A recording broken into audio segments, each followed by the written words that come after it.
There's Caleb. There's Tara. Other people are here.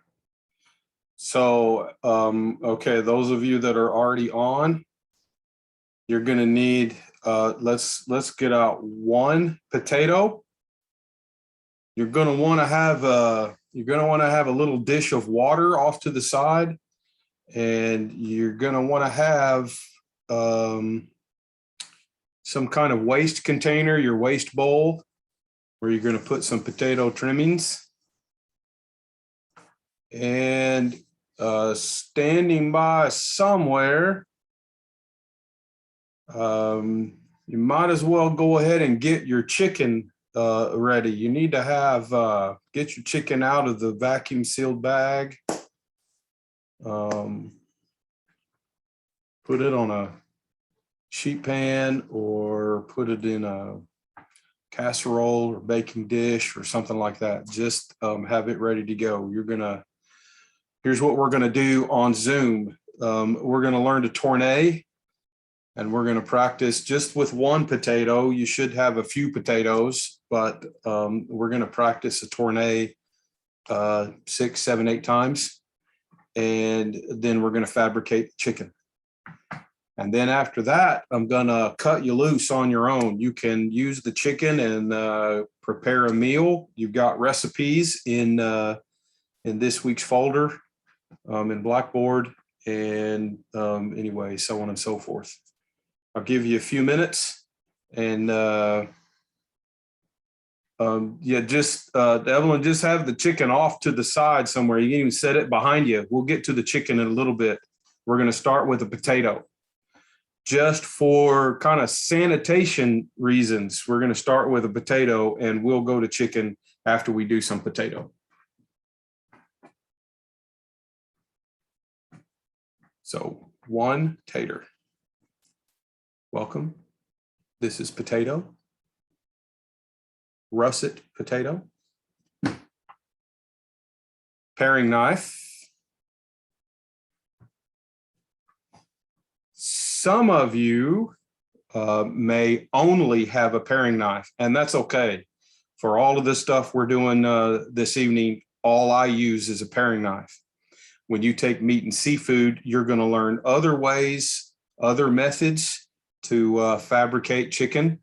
And throughout culinary school, you're going to learn, this knife. You're going to learn your boning knife. You're going to learn chef knife. But tonight, we're just going to use paring knife. For the tourne, some of you purchased the culinary knife kit, the Mercer Student Culinary Knife Kit. If you got the culinary kit, you likely have a paring knife and a tourne knife. The tourne knife is the one, it's a bird's beak. It's kind of curved. If you have that knife, I would encourage you to get that out as well.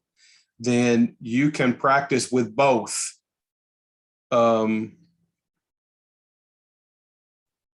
They feel a little bit different in your hand.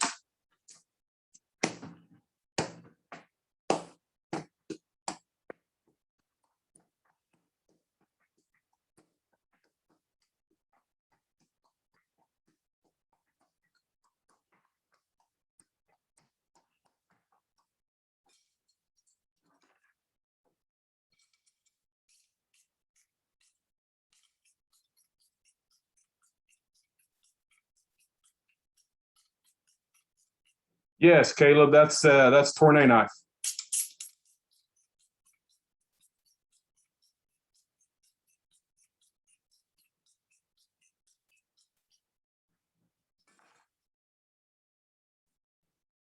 If you don't have a tourne knife, that's okay. That's fine. It's just yeah, Tara, Evelyn, look up here. Tara just held that up. Would you hit? Yeah, hold it. There you go. If you have a knife that looks like that, that's a tourne knife. Thank you, Tara. Yes, Evelyn, that's your tourne knife. So I'm going to show you. I'll go to the next camera here in a second. I'm going to show you How to tournay. Let's talk a minute, just a little bit, what a tournay is. The cut, the tournay comes from what Alex is doing with the potato right now, turning it. Ha ha ha ha. Tournay comes from the French word to turn. Think of it like doing woodwork. To turn a table leg, you know, you've got this square board and you put it on a lathe that turns really fast, spins the board, and you use chisels to carve it down to a smooth round and have all the little indentations and pretty designs in it. That is called turning a table leg. Okay. In a way, we're going to do sort of the same thing with the potato. I'm going to show you the specific way. I want you to cut this into 8 wedges, and then we're going to take each wedge and cut those wedges. Yeah, Tara, that's right.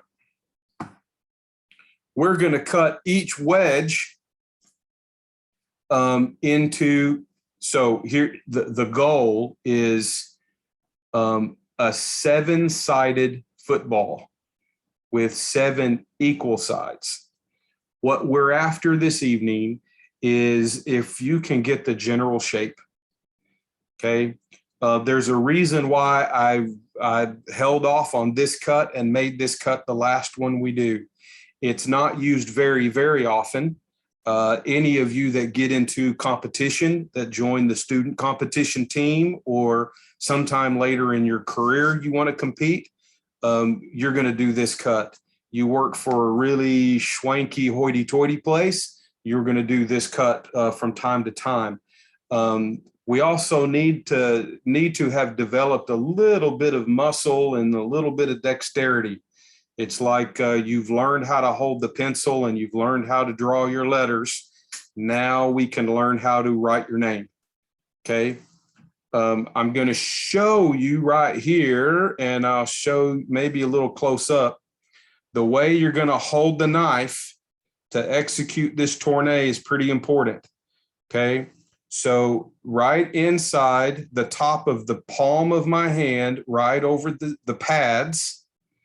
Okay. That's where the handle is going to go, with the sharp part of the blade. So the inside of the curve, if you're using a tournay knife, or just the inside sharp of the blade, is facing into your thumb. Your fingers curl around really pretty tight. It's kind of a firm grip. And you're holding the knife in place with your fingertips, the bottom part of your fingertips, okay? That is the grip. And we're gonna work in a circular motion. How many of you are familiar with peeling an apple? And you're going to peel an apple all the way around in nice long strip that comes out as a spiral. Okay, Tara, thumbs up. How many of you are familiar with that? Good. We're not going to do that. We're going to do something like that, but we're going to turn the angle. The best way to practice this cut to develop the dexterity to do it well is a nice round apple, but you're going to peel it in those continuous single strips, but the strips need to go from the stem of the apple to the bottom.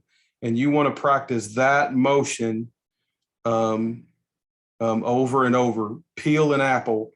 So as you get ready, I haven't even showed you this, but I'll tell you now, as you get ready for the final practical exam, or for those of you that are participating in that the research study practical exam, this is one of the cuts. This cut is on both of those. And so between now and then, it's advisable, say between now and Thanksgiving, put some apple spice cake in your Thanksgiving menu, and spend a little bit of time peeling some apples, but peel those apples from stem to bottom in continuous little strips, and you will start to develop the feel and the motion that's going to create this cut. So let me show you how we do it. Okay. There we go. There we go. There's the apple. There's my little dish of water. And here's my little waste bowl. Okay. Just y'all pay attention to me doing one before you start doing any cuts. And then I want to watch you do at least a few of these. Okay. I'm going to cut the potato in half this way, right down the equator. And then each half, I'm going to cut into quarters. You do that to each one. Now you've got eight of these quarters, 8 wedges. Okay. I pull a wedge and I've got 3 corners. I also need to kind of visualize in my imagination, in my mind's eye, I need to kind of pick a point and visualize a center. Just like if I'm going to put this on a lathe, I'm going to have a piece that's screwed in here, and I'm going to have a piece that's screwed in right here that makes a line right in the middle, right through the core. But you need to do that kind of in your imagination. You don't want to do this cut based on this point right here. If you do, you're going to have too many flat sides. And this needs to be, just think of a football. It needs to be a football, but it needs to have 7 sides. Our goal is 7 equal sides. If you cut one of these corners, you'll then have from one corner become 2 corners. Can you see that? When I cut this off, I'm now going to have 2 corners on either side. That's important to know as you are turning the potato. I'm going to cut this corner and then this corner and then this corner all the way around. If I need this this football shape, it should be equal, not pointy, but it should be equally tapered on either side and then fat in the middle. Which means if I start up here at the top, I'm going to take a little potato off and I'm going to curve around to my imaginary middle center point. See how I have just a little bit from here, but I have a lot more potato taken off down here. I'm going to do that all the way around. Okay, these corner.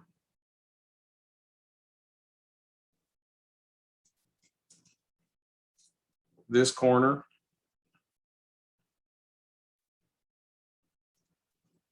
That corner. Now, basically, I start cleaning it up. But I'm working from those individual corner pieces, those corner cuts.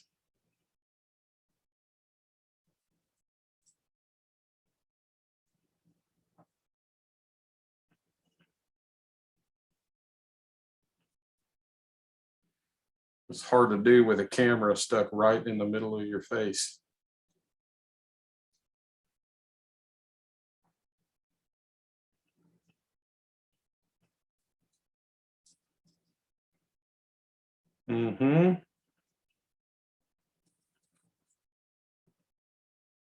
The very best chefs that I know personally that really do this cut well can do the whole thing in about 8 cuts, 8 swipes of the knife. And I don't do this enough to be able to do that. Like everything else, you do well what you practice over and over.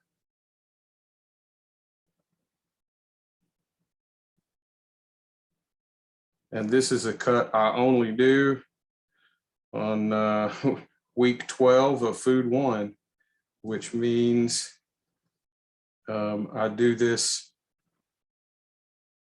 3 times a year. Now we can nib off these kind of sharper ends. And then let's see, we got 1, 2, 3, 4, 5, 6, 7. See if we can get that in kind of close. Can you tell? You can. It's kind of blurry, isn't it?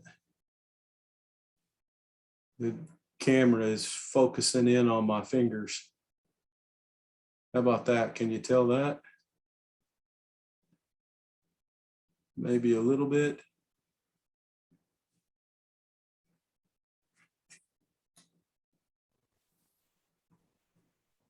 Hey, Chef, it might be easier to tell if you did the cross section of it. Just cut it in half. I need to turn this up. Sorry. That again. I had my mic, I had my speaker turned way down. I was saying it might be easier to tell if you just cut that in half to show us the cross section of it.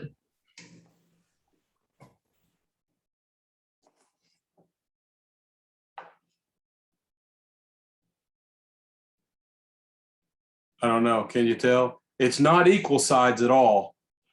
I've got a bigger side right here than I have right here, right? So it's not equal. So look, I'm not gonna be picky like that of your cuts. So y'all don't be picky on my cuts, right? That the goal is this.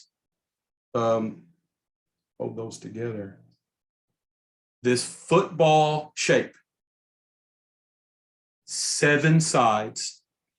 The shape is more important right now. This is the very first time you've ever done this.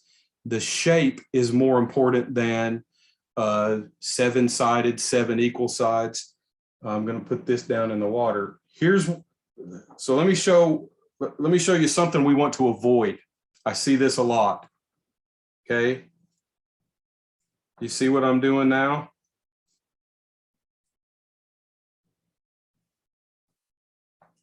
This is just, I don't know, peeling. I call this culinary whittling. You're just whittling away at the potato. Okay. Let me do one more that's kind of proper. Continuous cuts.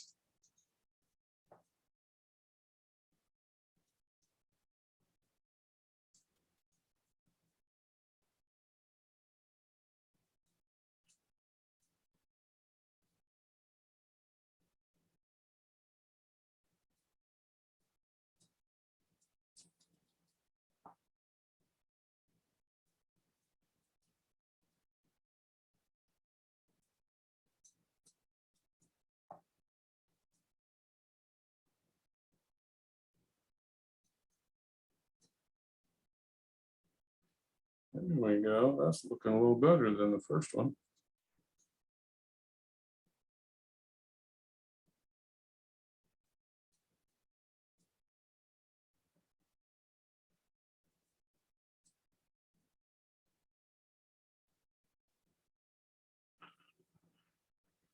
One more right down here.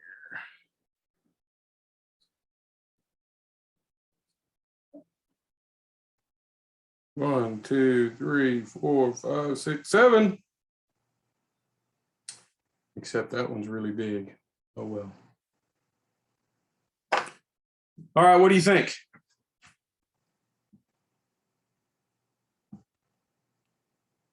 Concerns?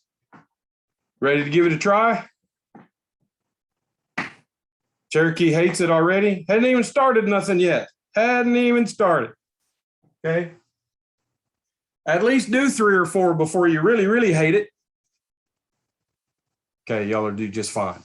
So 1 potato, 8 pieces, 8 little wedges, and let's take the next half hour, 40 minutes or so. Take your time, but try not to take 20 minutes on each wedge.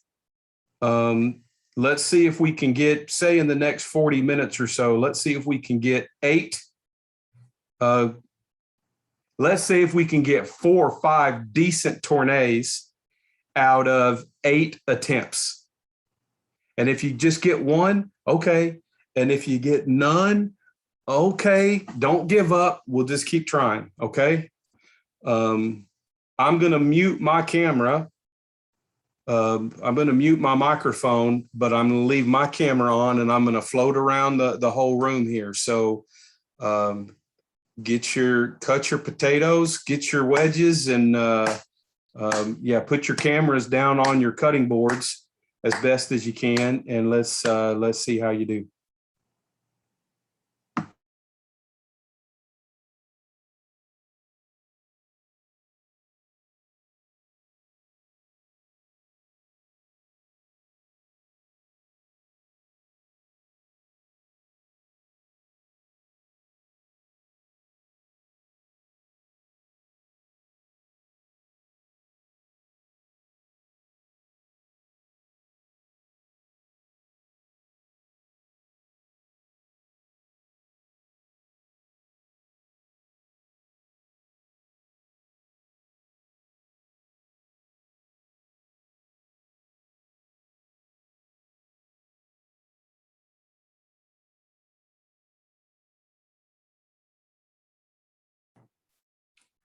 You know, Evelyn, I'm not sure. Maybe some of the nerves come from this is the very first time.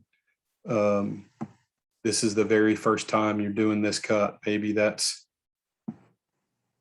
okay. Take your time. Hey, Tara, that's good. Nice strips. Narrower on the top and a little more fat down at the bottom, and you'll end up with the right shape.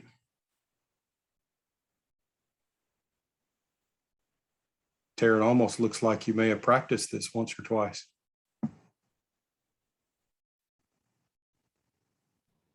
No, first time, I'm trying not to cut myself.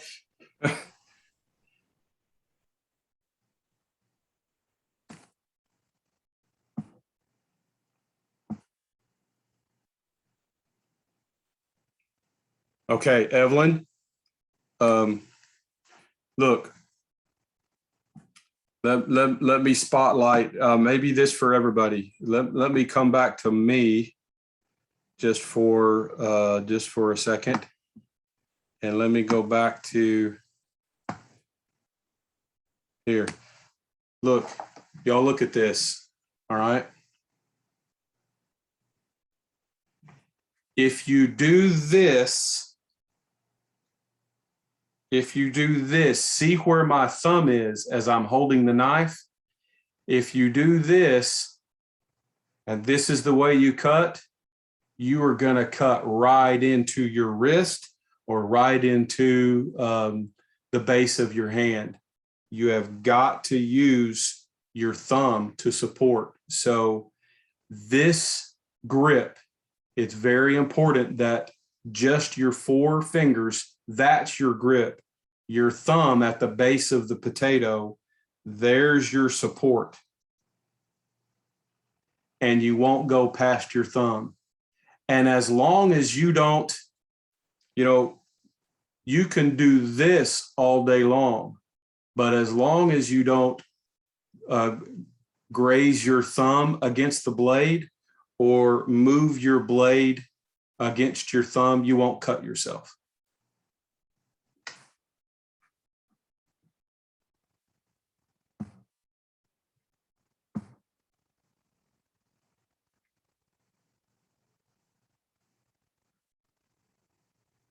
Yes, Evelyn, that's 100 times better. You'll have better control, and that's going to be just a little bit safer. Good job.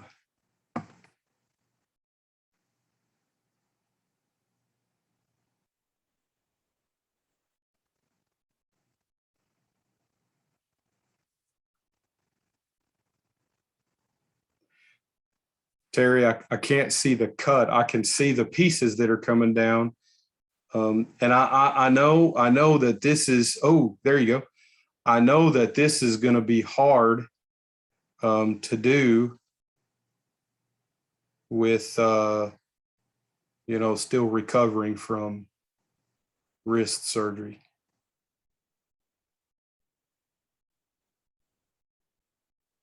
It's looking good so far.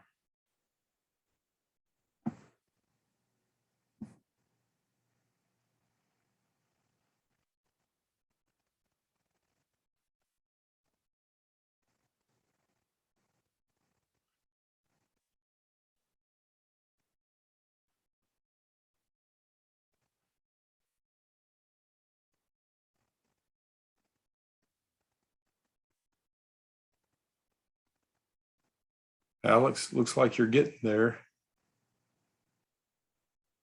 You want to make sure that the top of your potato, the top of the wedge, and as you complete those cuts, the bottom of the wedge, you want them to be equally tapered, like a football, not flat on one side. You just started that wedge, so keep on keeping on. Those are your tops, but the bottoms, how you're setting that setting those wedges up and they're flat. Those bottoms need to be. So let me come back here while everybody's working. Let me come back to this right here. So I have this flat point, the flat part, and I have the pointy part. When you finish the cut, you want the same taper on either side, which means I've got to cut a little bit off the top, work my way around while removing more on the bottom, getting closer and closer to my imaginary center point. Okay, working all the way around, narrow, narrow, fat. Narrow, narrow, fat. Now I'm getting closer and closer and closer to this center point until all of a sudden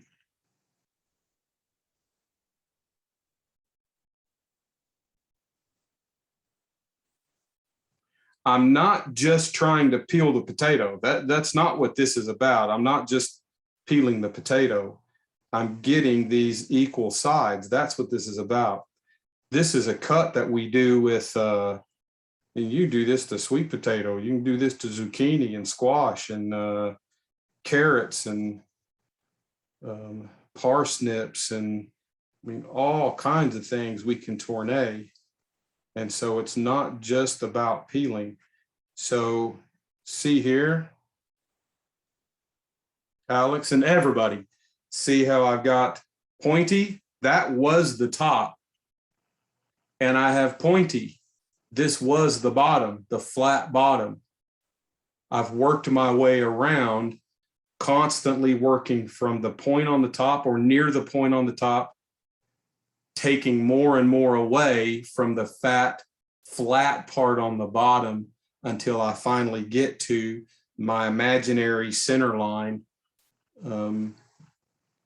Then I can take just a little of that pointy off on either side. Bing, bong, bang, another tornado.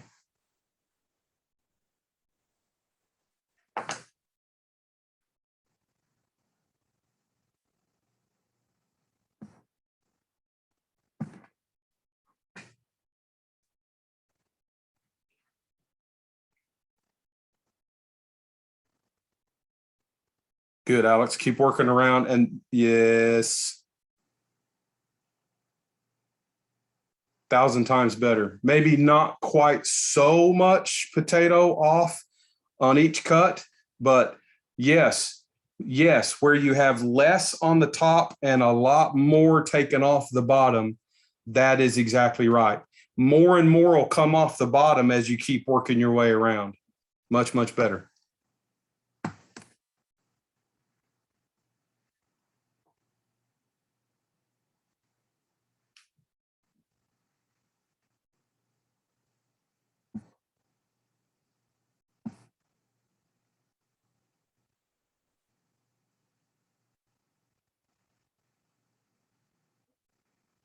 Tara, that looks great.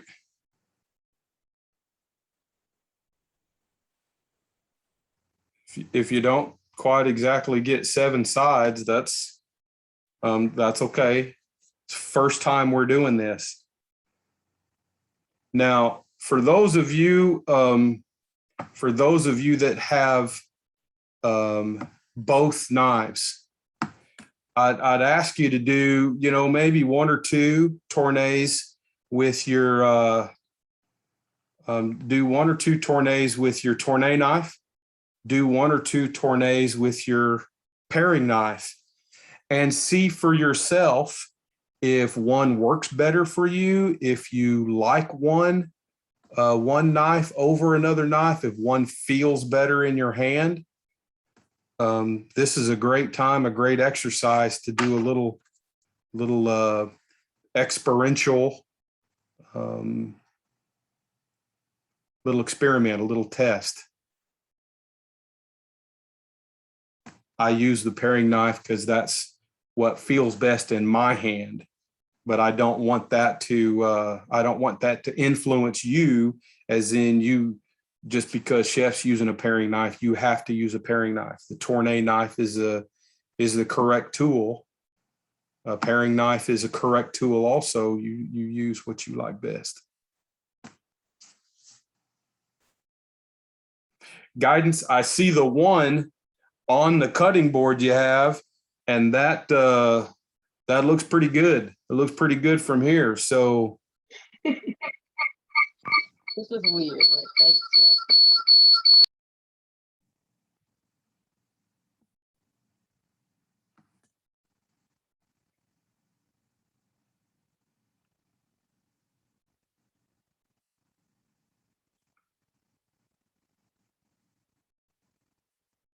And Terry, that's looking really good as well. Very good job. Keep.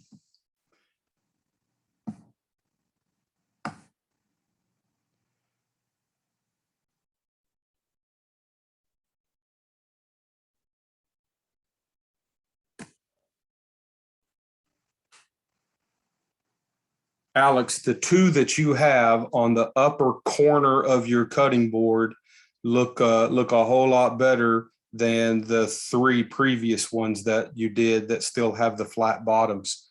So just keep on keeping on.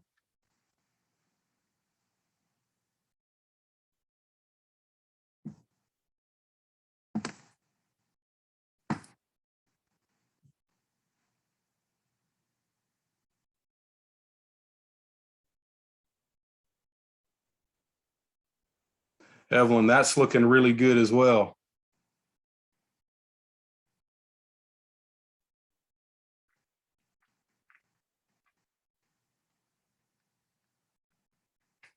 Good, good, good.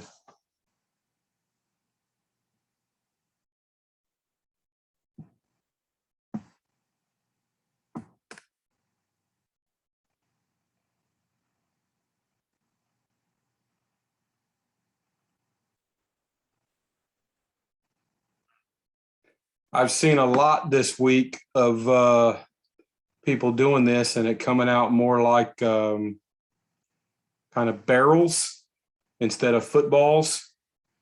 We want to avoid the barrels.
Yeah, guidance is looking really good.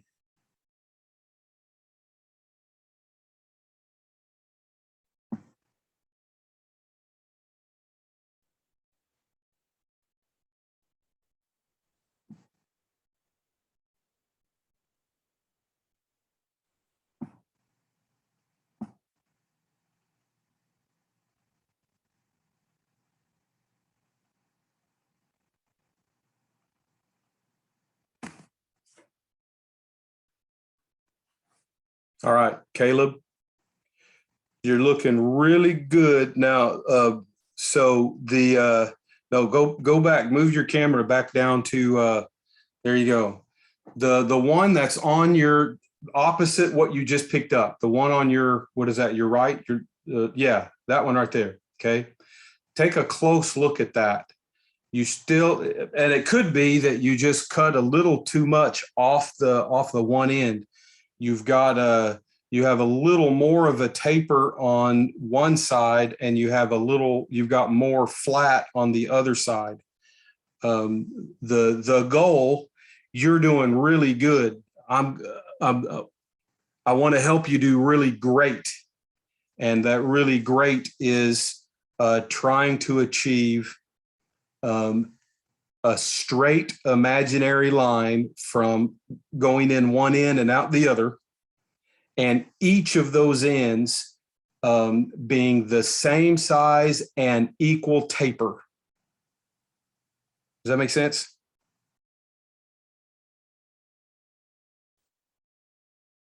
More or less.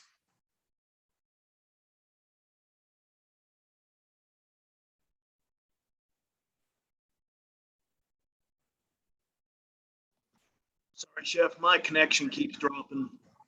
Okay. What were you just saying at the end? I'm sorry. The goal is to have a straight imaginary line running right through the middle of the tourniquet with equal taper on either side.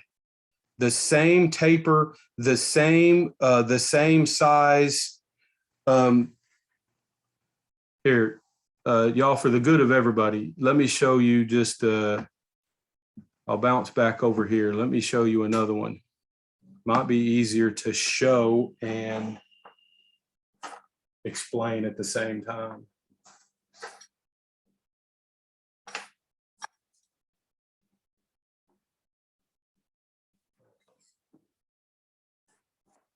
Let me get I have a pointy, I have a flat.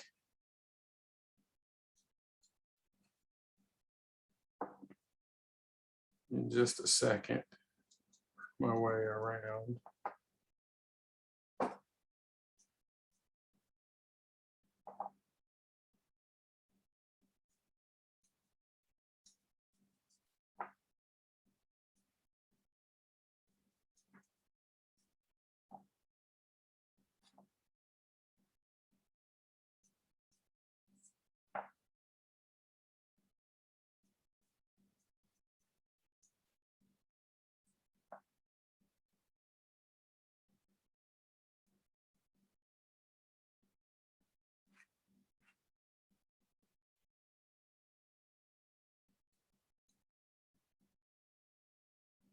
Go. All right. So I have the same point, a little sharper taper right here. I can clean that up.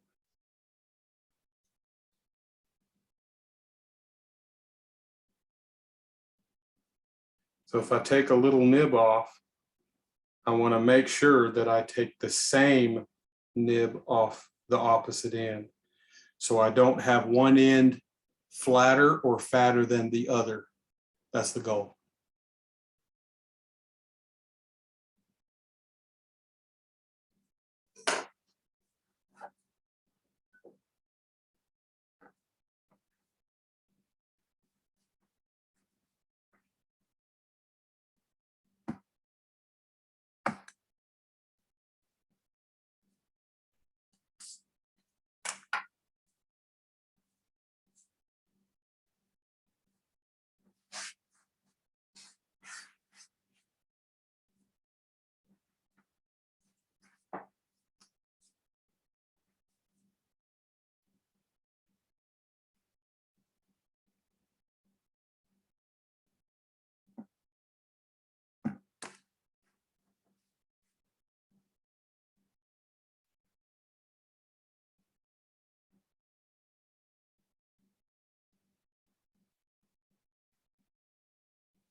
Terry, the ones I can see in your bowl look really, really pretty good.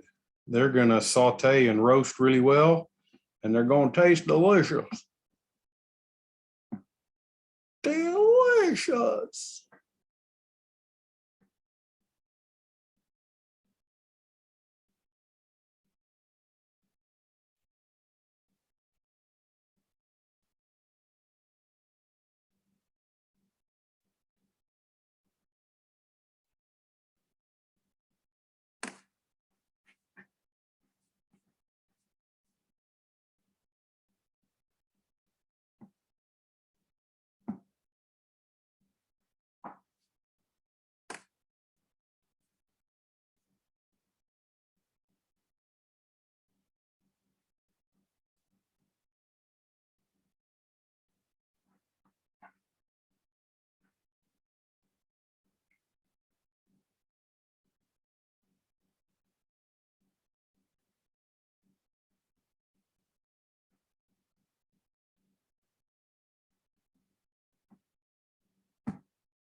Okay, I don't want to rush anybody at all.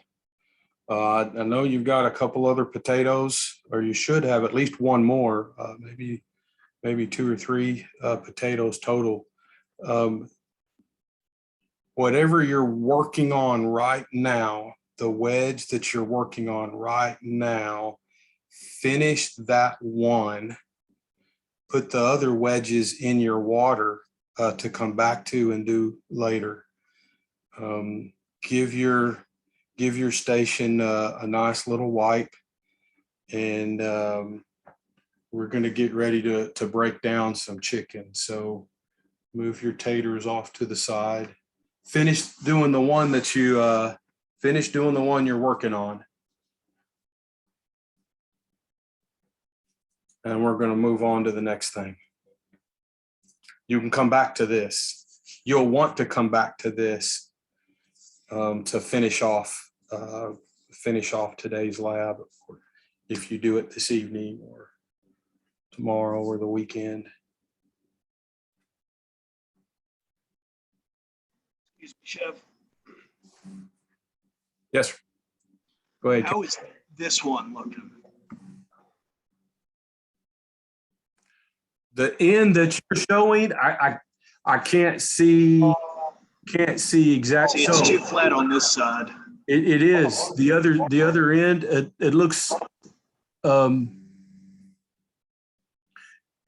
it looks good. Trim it on this side. Yes. Okay. The more you do this, you're gonna get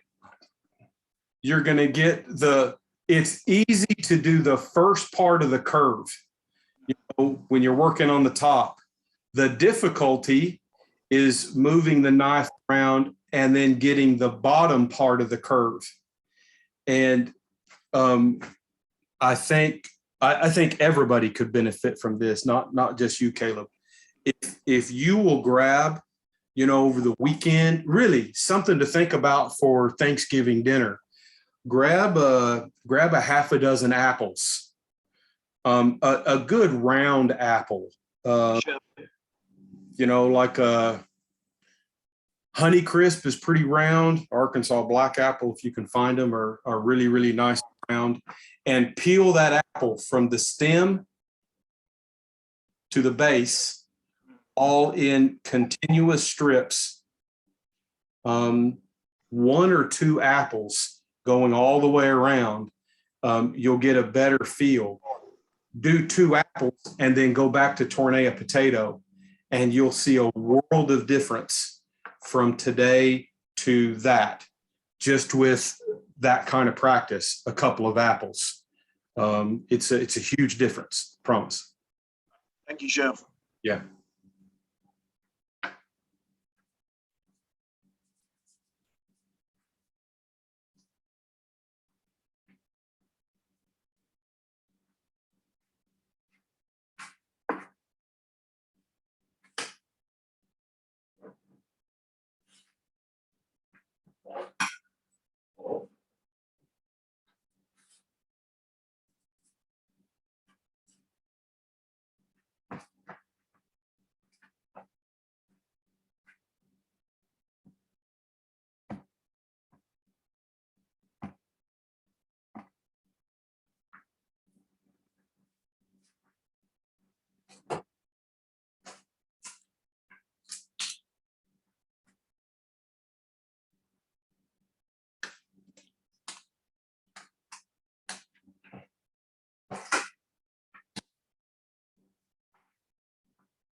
Yes, Evelyn, we're going to use a paring knife for the chicken.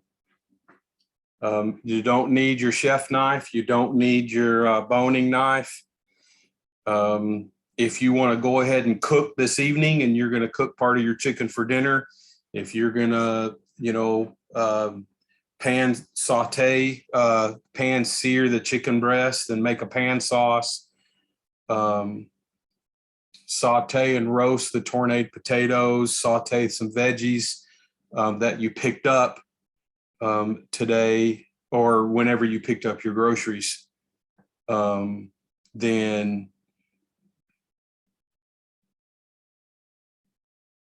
I don't know what I was about to say. You'll need your chef knife and stuff then to cut those veggies and prep those things. But for now, so if everybody is around, we'll wait just a minute. You don't need to get your chicken yet. We'll give everybody just about another 2 minutes to clean your board and your station and your area and get ready to do your chicken. I am going to show the entire chicken fabrication process. I'm going to show the whole thing. And then I want to watch you do the same thing, just like we've done. I'll bounce around the Zoom, bounce around our room and watch you do this. So let me blow this up. Whenever I do this, does this blow it up for everybody?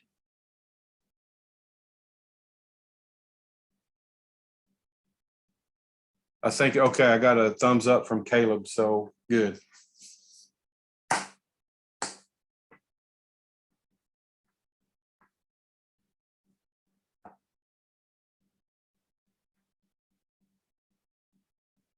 Are you ready? About 1 more minute.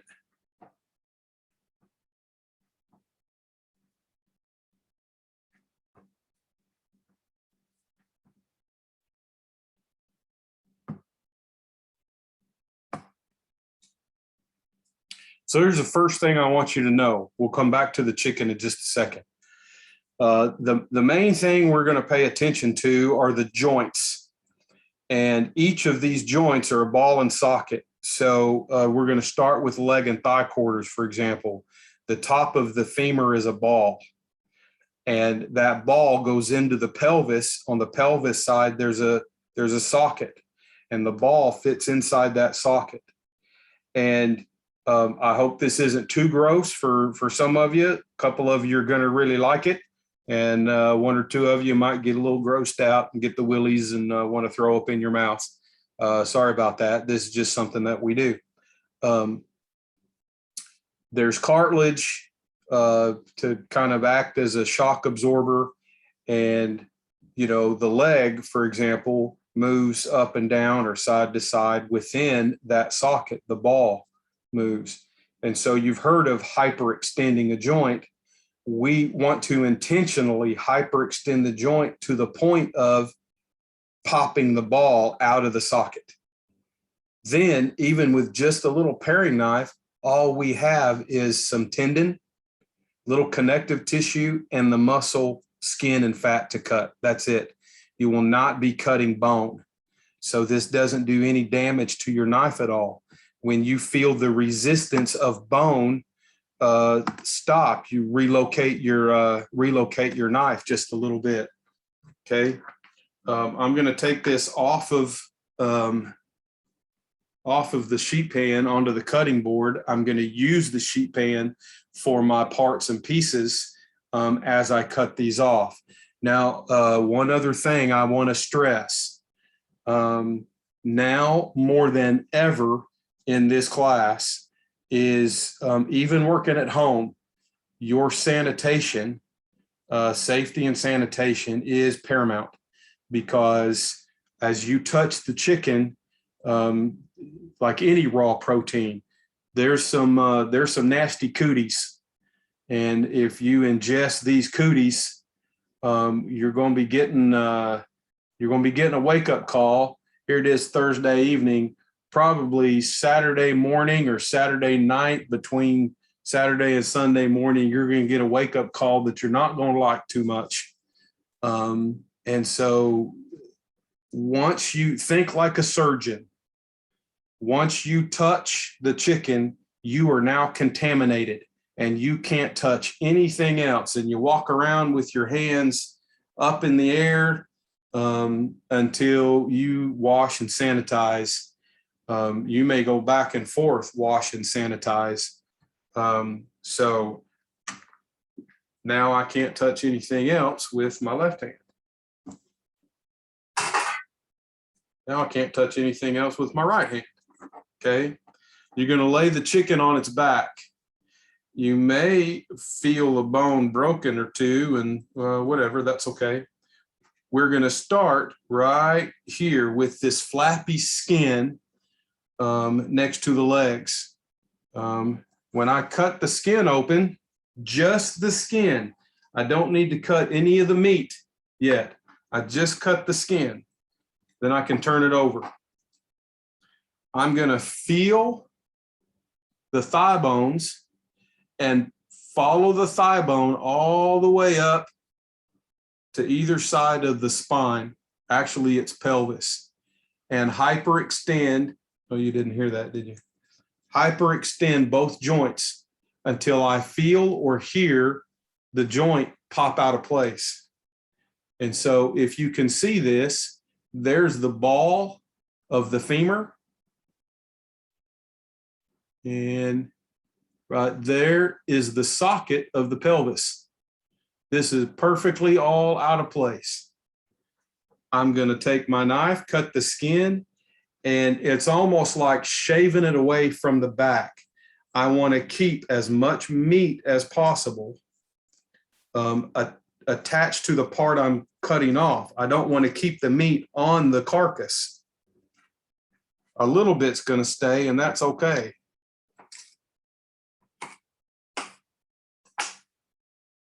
Leg and thigh quarter. Now, generally, for the school's purposes, all the rest of your classmates did exactly this. We just cut leg and thigh quarters this week.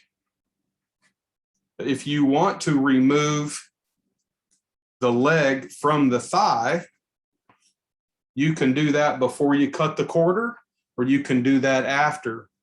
But it's the same thing. You want to feel where the joint is. Usually you have, this side is easy to see, but you have you've got a ribbon of fat.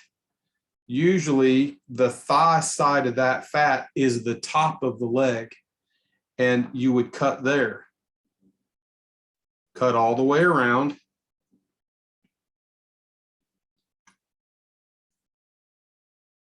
Down to the bone. And then the leg and thigh only moves one way. Pop it out of joint the opposite way that it normally moves. Well, sometimes it just breaks like that. This is good. This is good. How many times have you gone to eat some fried chicken or something? Fried leg or thigh or roasted chicken, and right up next to the bone is really, really dark red. And you kind of get grossed out. Don't be grossed out. That dark red is bone marrow. That's all that's happened. You just release the bone marrow. Sometimes I can already feel this one right up in here. Sometimes in the kill plants, when these are processed, the handling of the bone, the handling of the chicken, sometimes these bones break. And when they break, when you cook them, when you apply heat, that bone marrow is forced out. And so here, I've got this dark red piece right here. Okay, that's bone marrow. That color's not really going to change when it cooks. Does that make sense? I hope it does. When chicken is still raw or undercooked, it's going to have that glossy, almost translucent sheen to it. That's when you've undercooked it. You don't want to eat that. Anyway, that's all I have to say about that. Now we're going to move to the wings. Okay, just like these other joints. Before I hyperextend the wing and pop it out, I want to feel where the joint is and score all the way around at the base. But I don't want to cut into the breast meat. You're just scoring skin down to the bone. When you feel the resistance of the bone, pop it out of place. There's a lot of tendon up here. Take out the whole wing. See that again.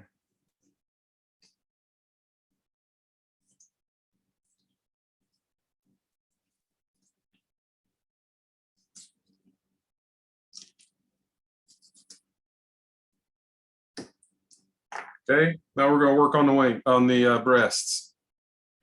There is the sternum for a human, for a person. We have sternum. Okay, for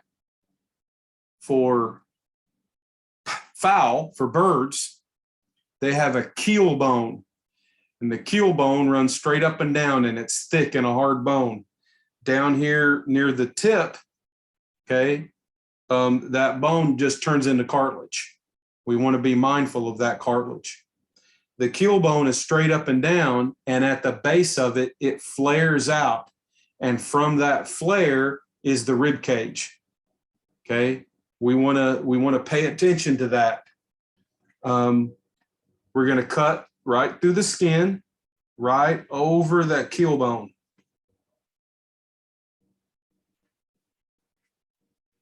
Now, hopefully you'll be able to see this pretty well. Pick a side and run your knife exactly the same place where you cut each time. Don't cut all the way down to the bone with the first cut. Do this carefully. Up here at the top, by the neck, you're going to feel a bone right up here. Be careful with that. That's the wishbone. I'll show it to you in a second. When you feel that wishbone, you can cut through it very, very easily. That cut, broken, splintered wishbone usually buries itself in the top, the thick part of the breast. And when that happens and someone eats it and swallows it, it gets stuck in their esophagus. That wishbone is the #1 bone on chicken that sends people to the emergency room because they swallowed a bone.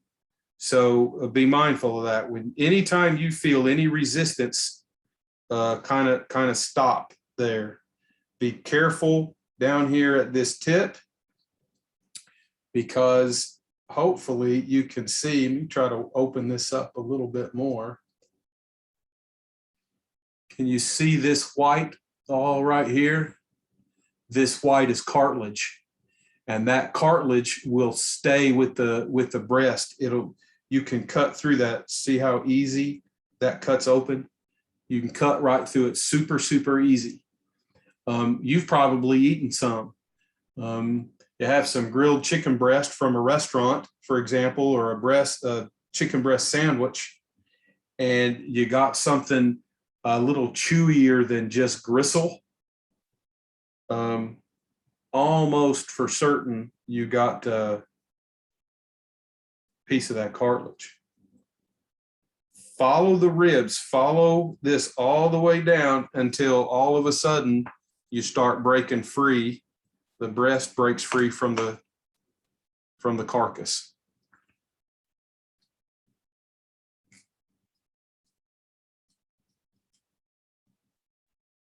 All right, I'm glad this has happened. So look,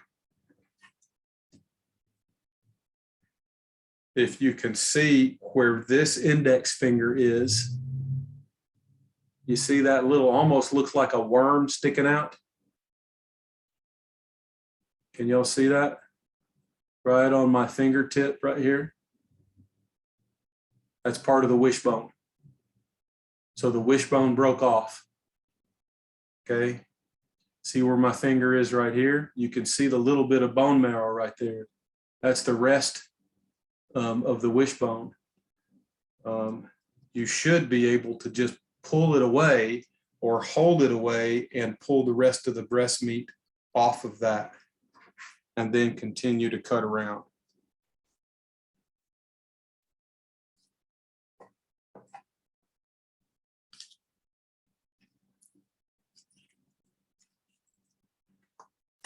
Skin is really hard to cut sometimes, so just it is what it is. Okay, now a structure that fits comfortably right inside this groove that's on the back of the breast. You see this tendon right here. If you just grab that and pull it away, that's chicken tenders. If you didn't know that, now you do. There's chicken tenders. There's your breast. Do the same thing on the other side of the keel bone.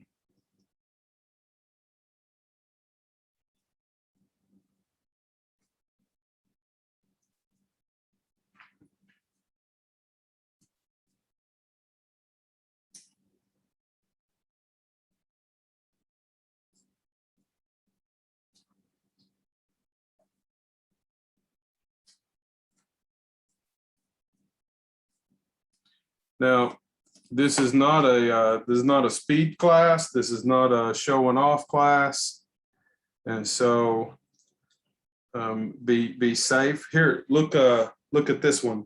So again, the other side. You can see where my finger is right here, wishbone. See where my finger is right here, the other side, the top side of the wishbone. I can just tell you that this particular chicken has been pretty well manhandled. There's quite a few broken bones. There's the breast. There's that tendon. Pull that away. 2 tenders. 2 breasts. 2 wings. 2 leg and thigh quarters. Carcass for stock. Me personally, wings are a lot of work, to disjoint these, and then you have just this little bit of meat, and the flat has even less. I mean, unless you are really, really a fan of barbecue wings or hot wings or teriyaki wings or something like that, I personally save the wings and the carcass. I just kind of pile these all in together. I'll put this in a Ziploc bag just like this and mark that for stock.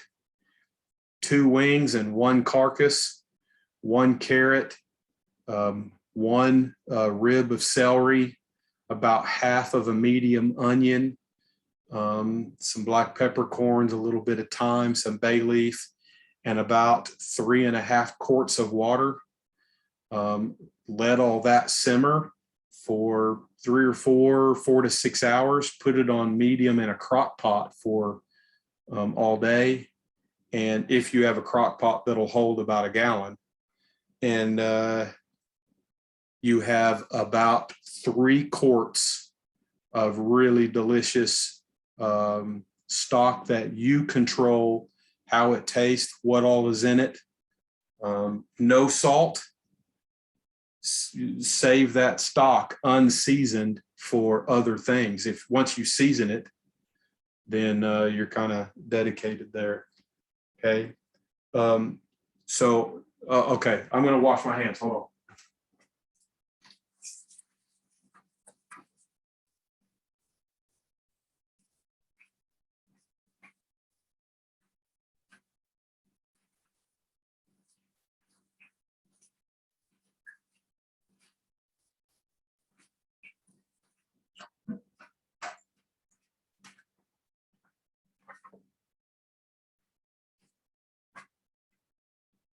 Okay. All right. Okay. All right.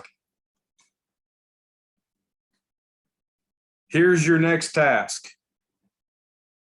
Get out your chicken, and let's not worry about separating the legs and thighs. Let's just do leg and thigh quarter. Take the wings off, and then take the breast off.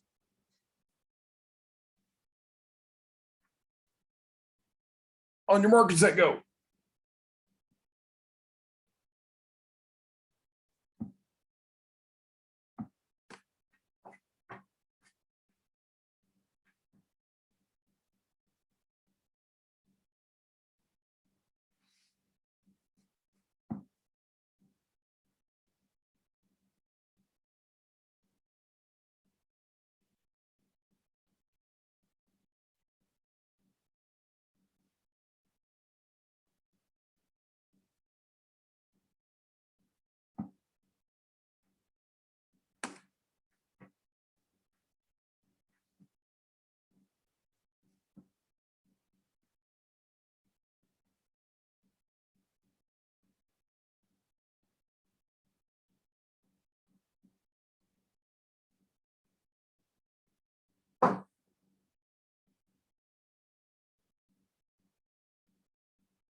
There you go. Good, Tara. Good. Push, push, boom. You feel that pop, don't you?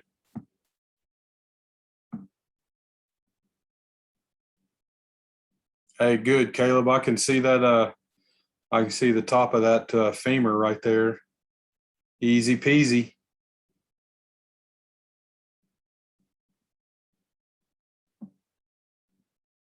Very good.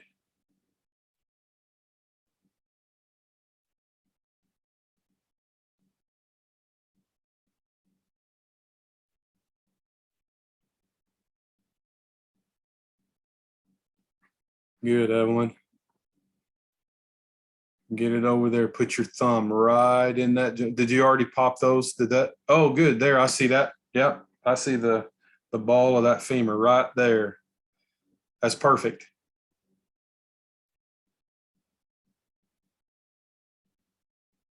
And y'all are doing great. I don't know. Y'all have some. We got to find out who that teacher is. Y'all have.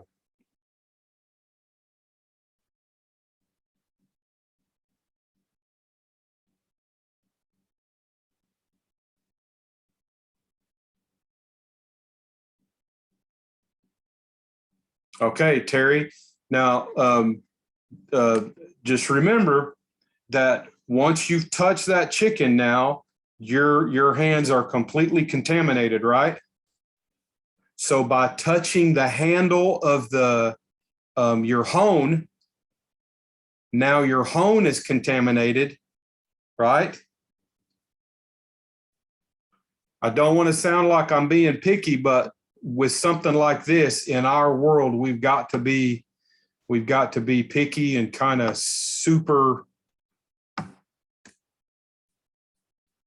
I don't know, hypersensitive. Good, Evelyn.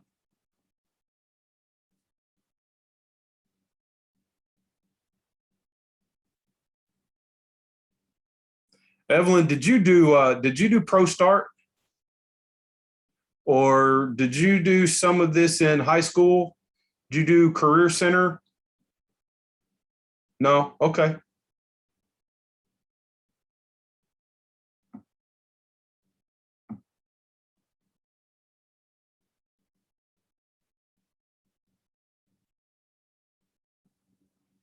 So Tara, make sure that you have scored all the way around. That's going to make it easier. Right at the base, score all the way around.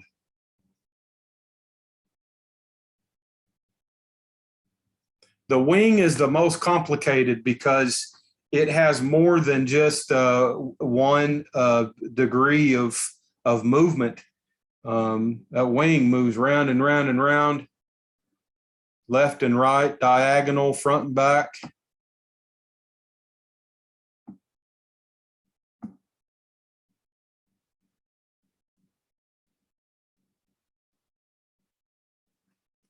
Except there's Caleb over here that makes those wings look pretty easy.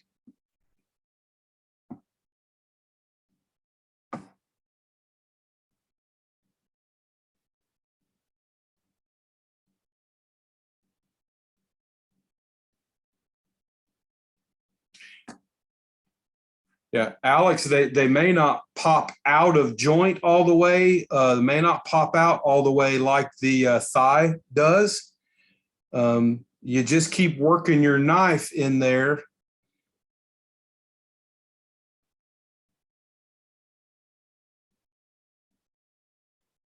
It's deceptive. A little further in, a little further down. There, probably right in there.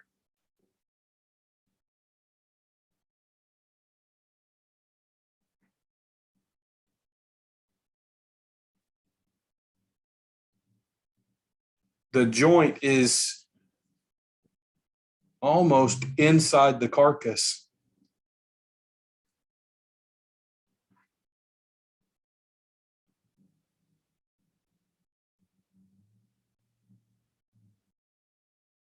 There you go.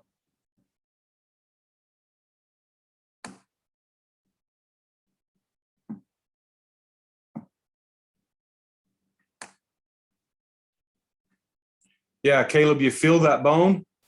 Right over the top of it. Yep.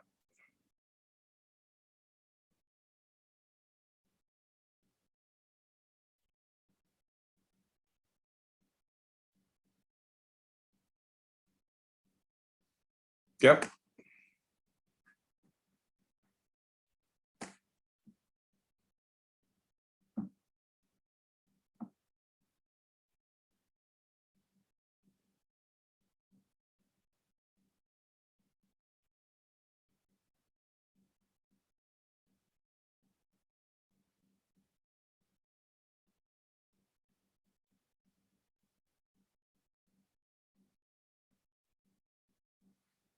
Good, Tara. Sometimes those wings don't want to cooperate really, really well. Perseverance.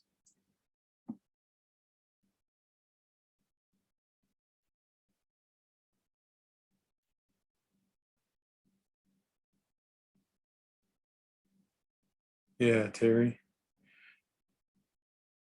Well, that tender, that first tender looked, or was that the second one? Yeah, that tender looked a little bit rough, but that's okay.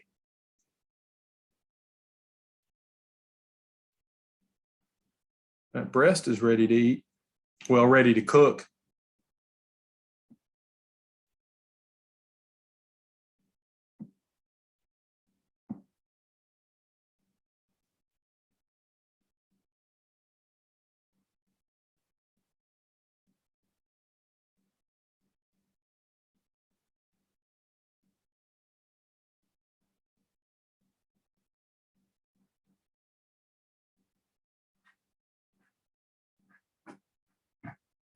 Evelyn, that looks great. Fantastic.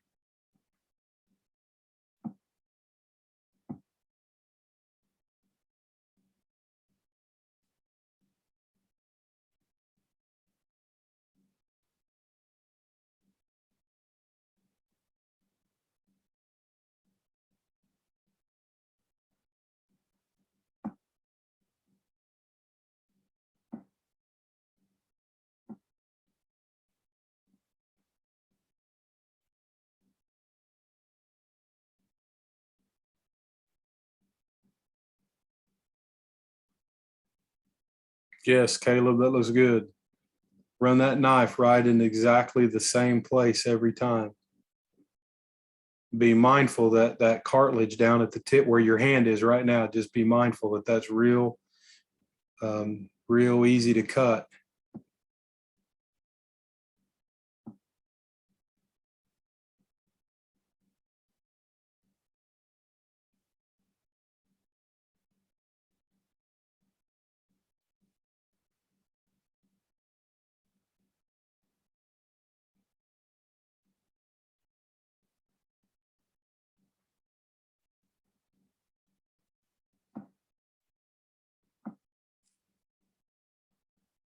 Okay, when you get there, when you get that done, and you've got your two leg and thigh quarters, you have your two wings, you have your two breasts with the tenders, and you have your carcass. Let's just stop right there and go to your sink and wash your hands really, really well. And we'll kind of decompress here for a minute and move on.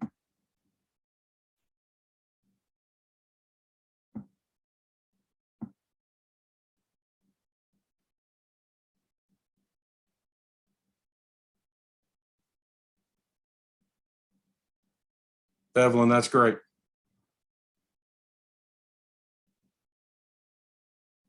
Good. Walking away with your hands up, Evelyn, just like a surgeon. That's how we ought to do that.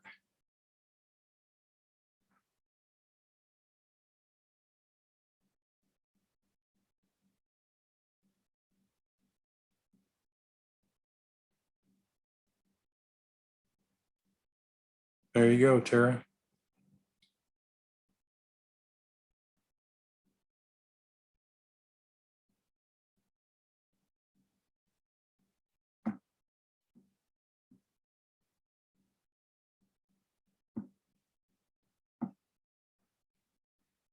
Yeah, Caleb, that's all look good. Wash hands. Already did. Good. Terry's washing hands. Good. Alex is almost there. Good, Tara. Yes. Washy, washy. Evelyn is already washed.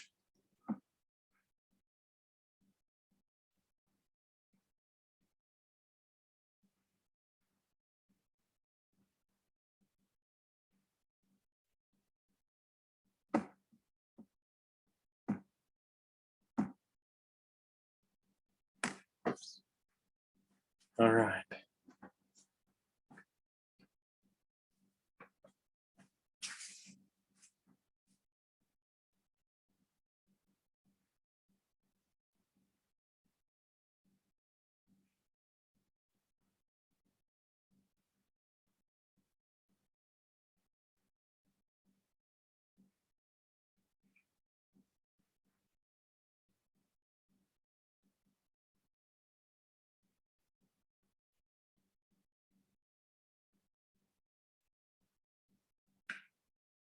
Okay. All right. Thanks, Evelyn. So Evelyn, you did what, maybe 2 years ago or so? Did you do the high school program? Good. All right.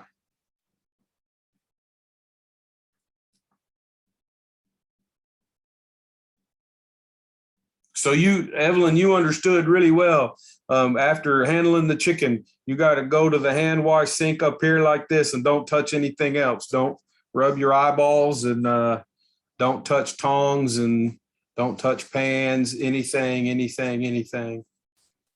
All right. Here's what you have left to do. Okay. From here, here's what I'm going to do. I'm later on tonight, I'm going to make one little adjustment in the Blackboard folder. Okay. The main objective of this week was fabricating the chicken, check, and learning to tourne, check. You should still have, yes, there's a knife skills test in there going on as well.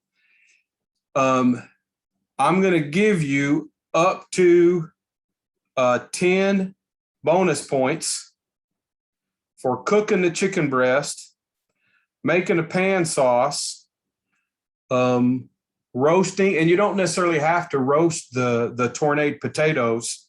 I've given you a recipe to do that. And the recipe I gave you was for garlicky sauteed green beans.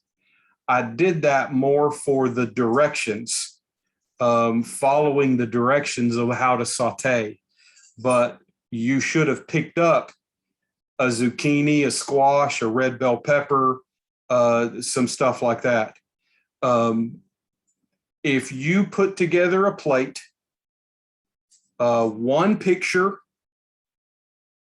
what you might think of for a restaurant plate that has a little sauce, it has chicken breast, it has your potatoes, your tornado potatoes. Leave them tornado. Don't turn the potatoes into mashed potatoes.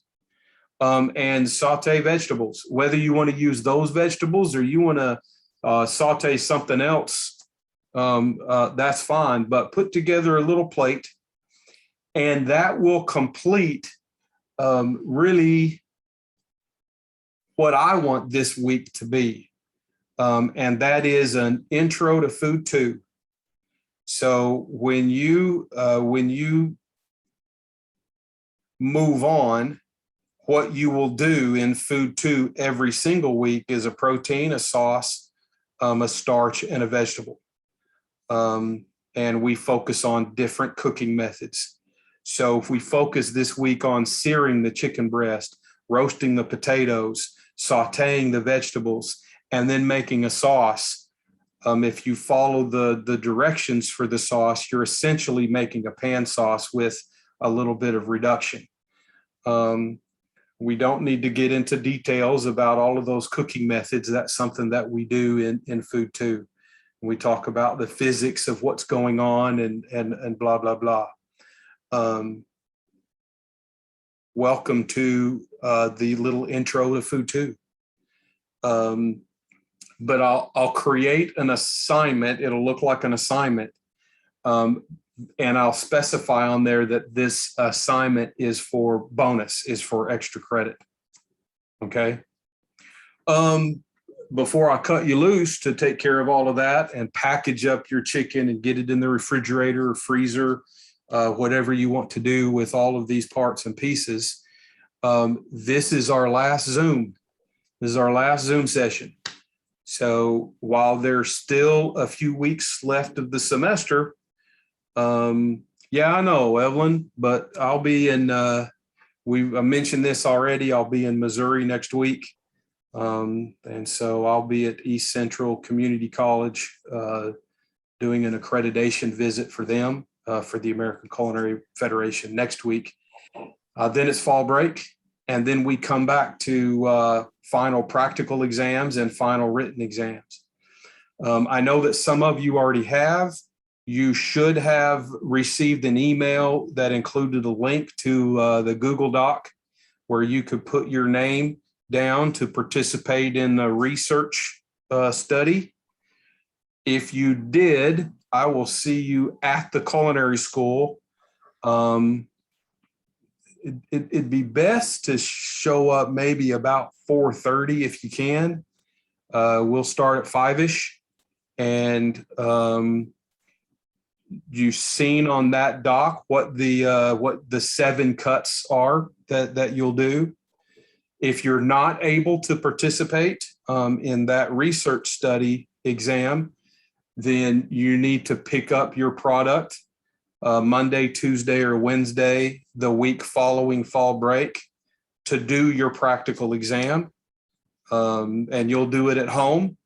And just like previous knife skills tests, you'll have a series of pictures to take. You'll have a handful of videos.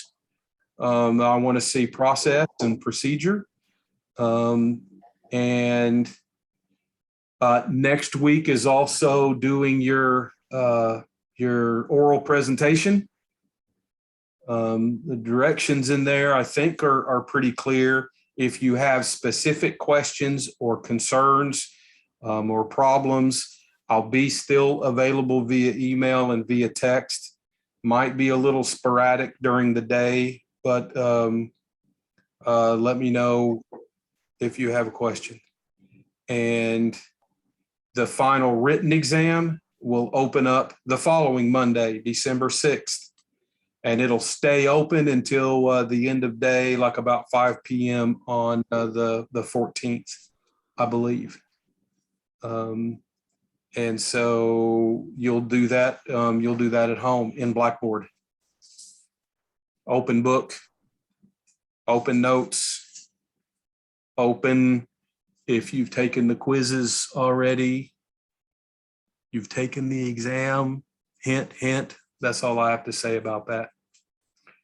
Anybody have any parting words? Last bits of wisdom? I leave you with this thought as we come to the close of us being all together, even though we still have a few weeks left. You can't have everything in the world. Where would you put it?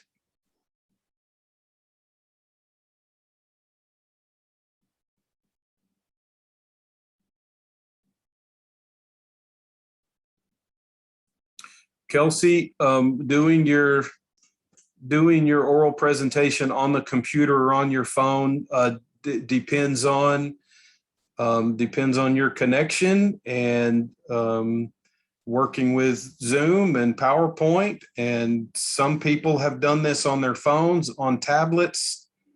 My cell phone's too old to allow me to do that. PowerPoint doesn't work well on my phone.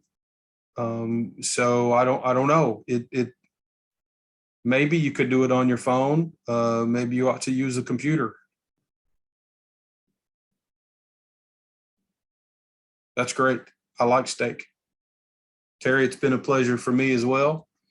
I wish everybody the best of holidays, especially Thanksgiving that's coming up. We will maybe interact still just a little bit more before Christmas time.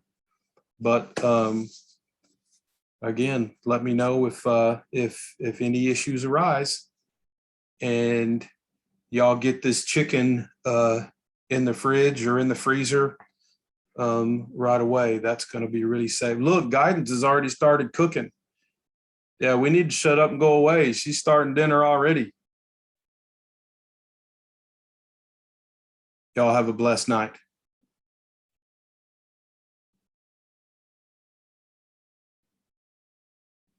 Evelyn, same to you. Thank you all. Nighty night.